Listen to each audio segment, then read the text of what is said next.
A 12-year-old boy stepped out of a dark soybean field at 11:47 p.m. on a back road in Cold Creek, Mississippi. He walked straight to the open window of a black Cadillac Escalade. The man behind the wheel was worth $84 million. The boy's first words were not hello, they were sir, don't move, follow me. The millionaire almost laughed. He had just blown his right rear tire, and his driver was 80 miles away in Jackson. He had not asked for help. He had not even gotten out of the car yet, and this kid, this black kid in a faded red hoodie and untied sneakers, was already telling a grown man what to do.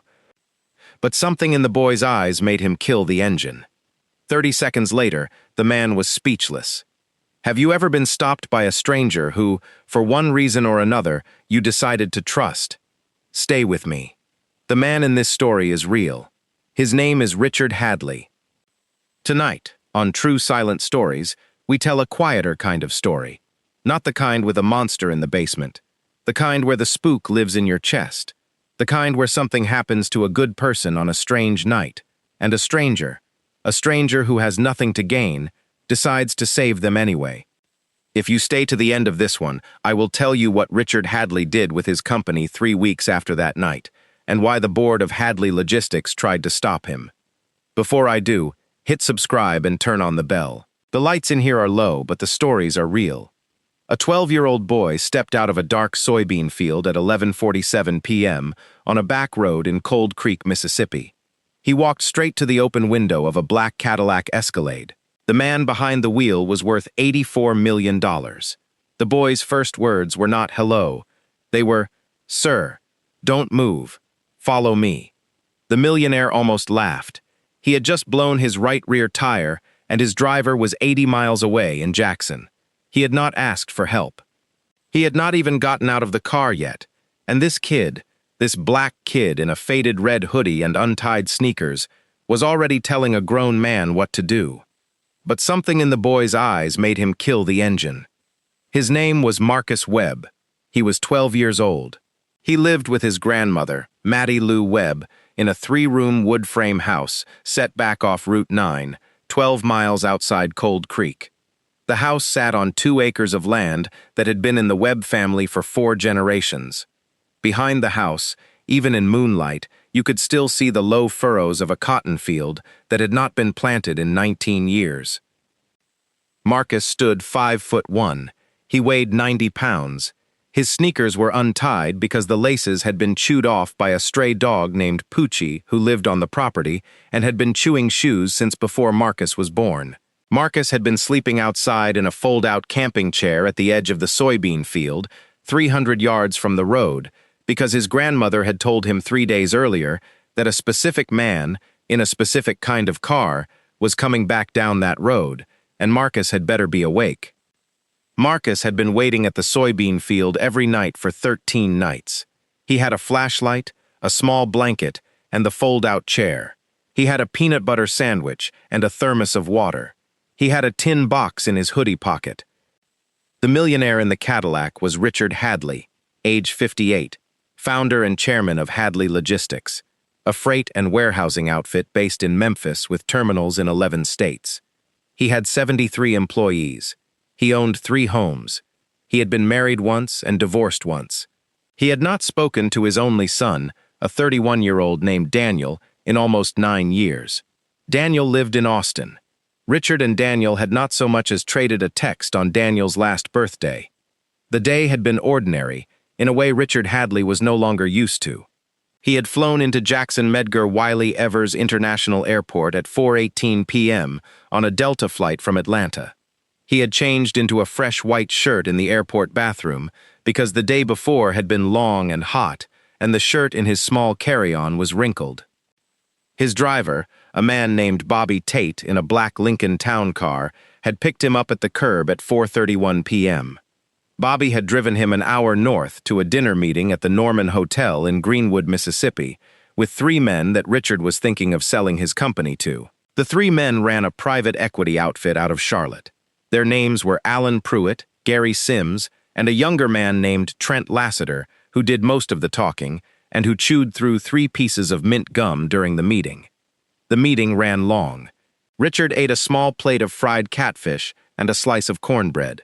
He drank 1 glass of water and half a glass of unsweetened tea. By 8:45 p.m., the men had agreed on the broad terms of a sale, $112 million for 71% of Hadley Logistics, with a 5-year earnout. By 9:58 p.m., Richard had shaken the 3 men's hands in the LB of the Norman and stepped out into cool November air that smelled like pine and wood smoke. Bobby walked him back to the Lincoln. Richard sat in the back seat. Bobby drove south toward Jackson. They were both quiet for about 40 miles. Then Richard, on a strange kind of impulse, told Bobby to take the long way. Bobby had looked in the rearview mirror. Bobby had said, "The long way, sir?" Richard had nodded. He had said, "I want to drive past Cold Creek. I haven't been there since I was 9 years old." Bobby had not asked why. Bobby had turned the wheel east off the interstate at the next exit and onto Route 9. This was a mistake Bobby would regret for years. Route 9 was a 2-lane road, mostly straight, mostly flat, that cut south through about 30 miles of soybean field and old plantation land. There were no street lamps. There was no cell service for long stretches. The Cadillac that Richard had insisted on taking for the trip, instead of riding in the Lincoln with Bobby, sat stalled at a small crossroads 8 miles south of where Bobby finally let him off, while Bobby continued 10 miles into Cold Creek before he realized Richard was not behind him anymore. Bobby had offered to stay. Richard had waved him off. "Drive home, Bobby. Get some sleep. I'll come back tomorrow morning." Richard had thought this was a small act of rebellion. He had been telling people what to do for 30 years. This time, he was going to do something small and strange by himself. Bobby had driven away. Richard had sat alone in his Cadillac with the engine idling. He had checked his phone. No bars. He had looked out at the soybean field that stretched flat on both sides of Route 9, silver gray in the late moonlight. The field looked the way it had looked, he imagined, when he was 9 years old. He had been alone with his thoughts for about 11 minutes, when his right rear tire blew out with a sound like a single gunshot. The first thing Marcus heard was the sound of the tire. He had been dozing in the camping chair. He had jerked awake. He had heard the Cadillac's engine continue to idle. He had seen, across the field, the flash of brake lights in red, then amber, then a soft white puddle from the dome light inside the car. Marcus had known, before he knew, that this was the car. He had been told by his grandmother Mattie Lou and by his grandfather Joseph Webb's last recorded voice on a small cassette tape stored in the freezer inside a bag of frozen peas that one day a man would come back down that road in a big black car. The boy had not been told the man's name. He had not been told the year the man would come. He had been told what the man looked like: gray sideburns, white shirt, a watch that caught the light. Marcus got up out of the chair. He did not change his shoes. He ran across 200 yards of soybean field, then over a low barbed wire fence, then onto the gravel shoulder of the road.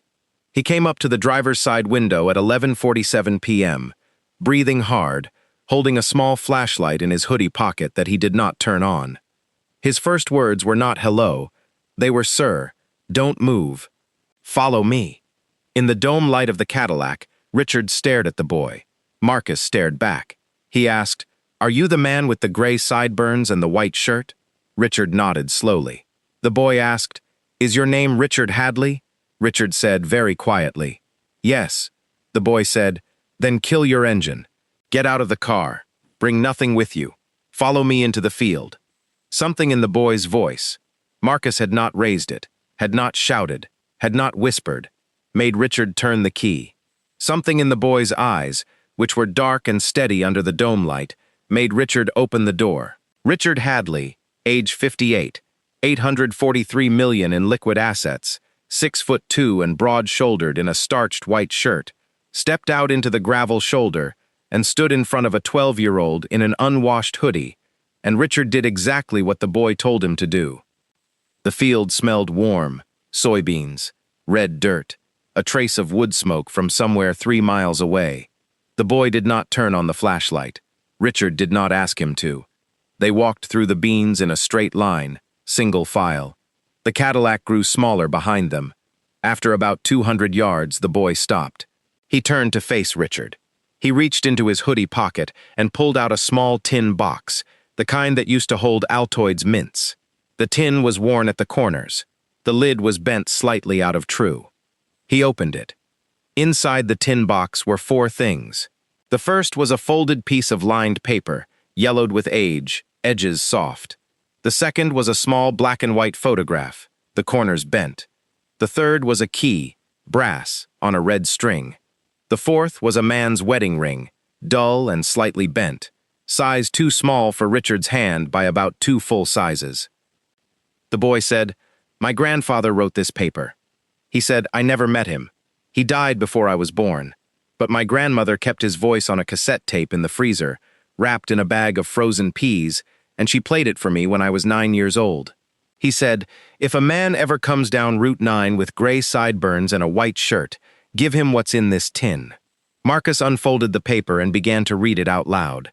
His voice shook, but he read it. He read, slowly, the way an adult had taught him to read to his grandmother after church. "This is for Richard Hadley. In the year 1962, when I was 16 years old, I cut off the fingers of my left hand, dragging Richard Hadley out of a grain auger at the Hadley farm in Cold Creek. I lost the fingers because he was afraid to move.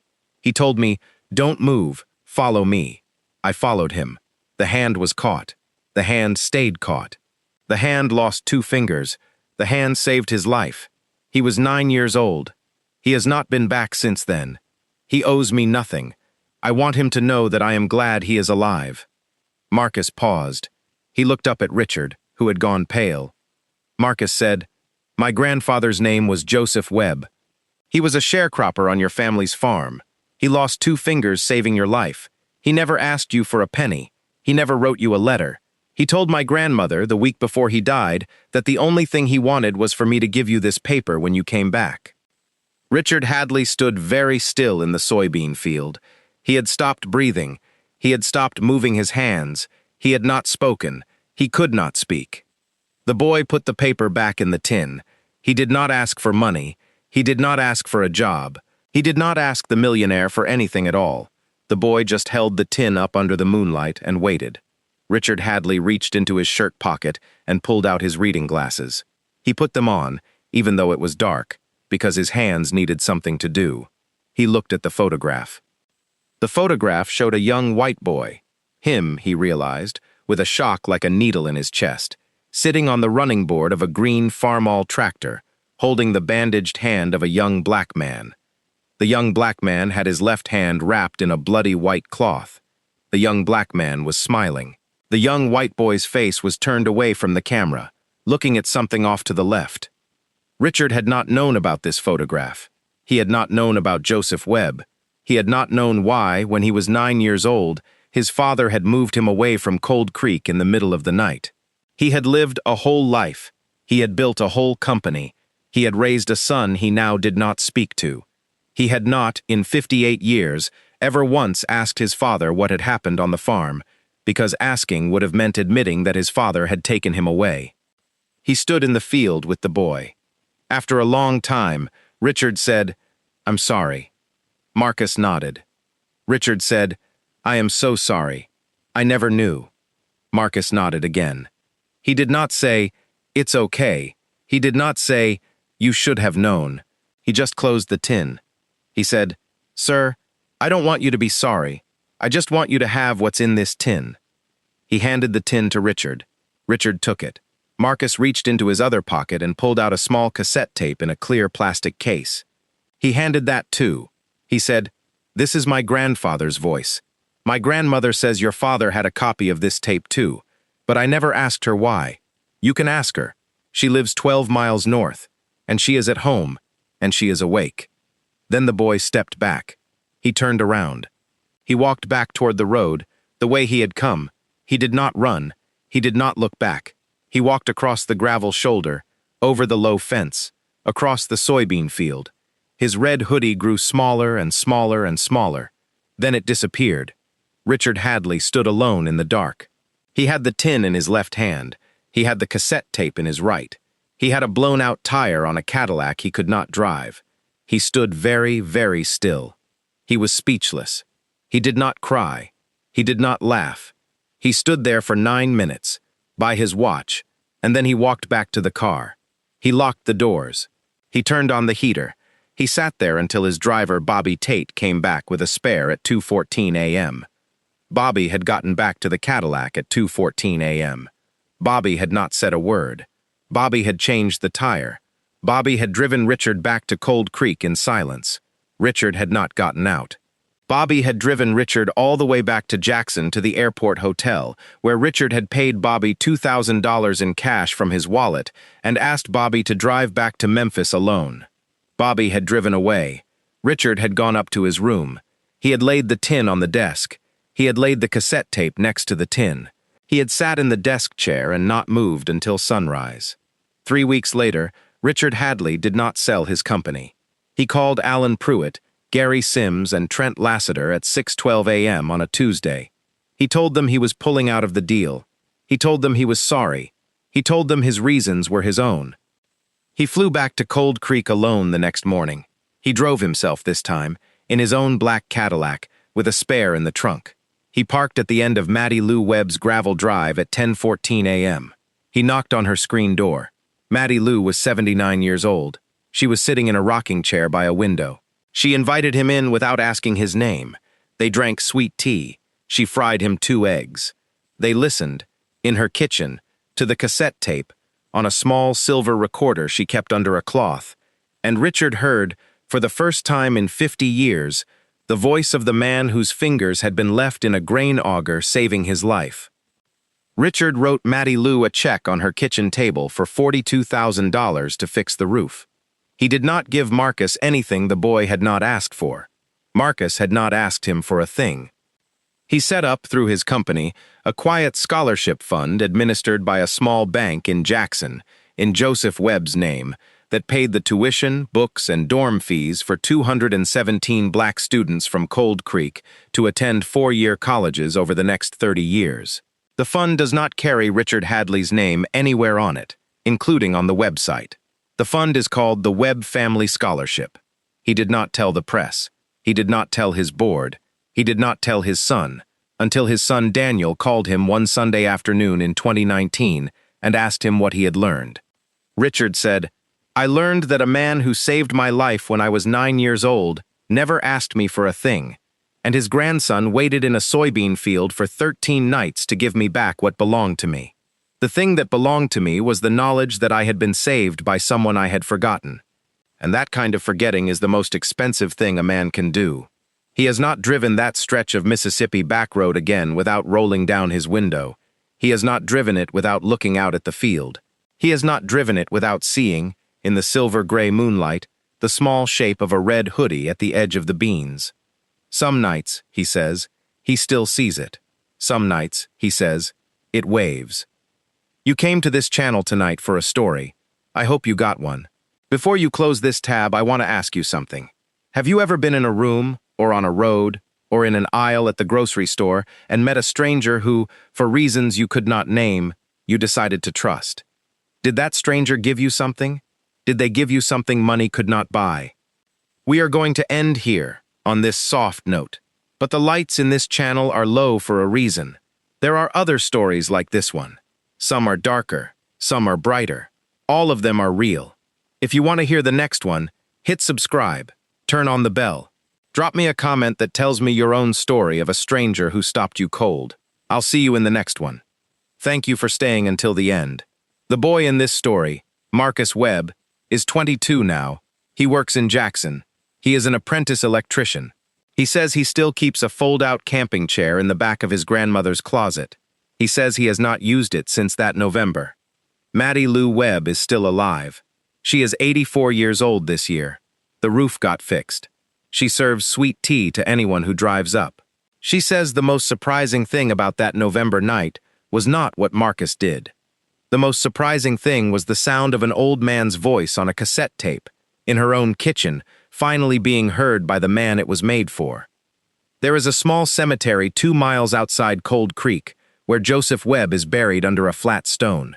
Richard Hadley visits it once a year, in October, around the anniversary of the night his father moved him away. He brings flowers. He brings no driver. He walks the last half mile. He stands at the stone for as long as it takes. I'm going to leave you with that image. A man worth $84 million, standing at a flat stone, holding a small tin box that contains nothing more than a folded piece of paper, a marriage ring, a key, and a photograph. The photograph is fading now. The paper is yellowed. The ring is dull. The tin is bent. And the man is still standing there. Good night.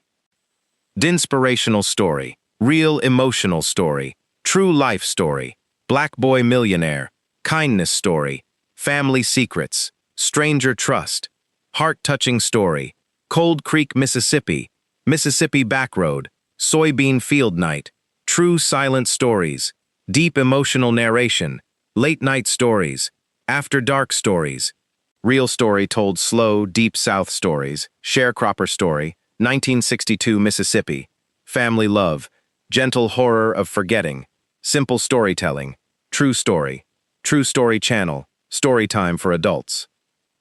A 12-year-old boy in a faded red hoodie steps out of a soybean field at 11:47 p.m. on a back road in Cold Creek, Mississippi. The man in the Cadillac behind him is worth $84 million. The boy's first words are, "Sir, don't move. Follow me." What the boy has been waiting 13 nights to deliver is a name his grandfather never forgot, and a story the millionaire never knew he had lived through. Tonight's story is not about monsters in basements. It is about the quieter kind of spook, the kind that lives in your chest when you realize a stranger saved you 58 years ago and never asked for a single thing in return, and that his grandson grew up in a wood-frame house 12 miles from the place where the saving happened, waiting in a fold-out chair for the Cadillac to come back. This is Story 1. Don't move, follow me. Subscribe to True Silent Stories for new, true, slow, late-night stories every Friday at midnight Central. Drop a comment below with your own story of a stranger who stopped you cold. This story is based on real events. The names Marcus Webb, Maddie Lou Webb, and Joseph Webb are real. The town of Cold Creek is real. The Cadillac is real. The soybean field is real. The tin box is real. A black boy told the millionaire, "Don't move." Seconds later, the man was speechless. "Follow me." A 12-year-old black boy said to the millionaire in the dark. At 11:47 p.m., the millionaire stopped his Cadillac on a Mississippi back road. What a black boy gave him changed his life. A small black boy in a faded red hoodie standing on a gravel road at night, one hand raised palm out in a stop gesture, the headlights of a black Cadillac pinned behind him across the frame, large white text reading, "Don't move." Close-up of a white man's face lit only by phone screen glow and a single moon, eyes wet, hand closed around a small rusted tin box, 3 words in large yellow text reading, "Follow me." Split scene.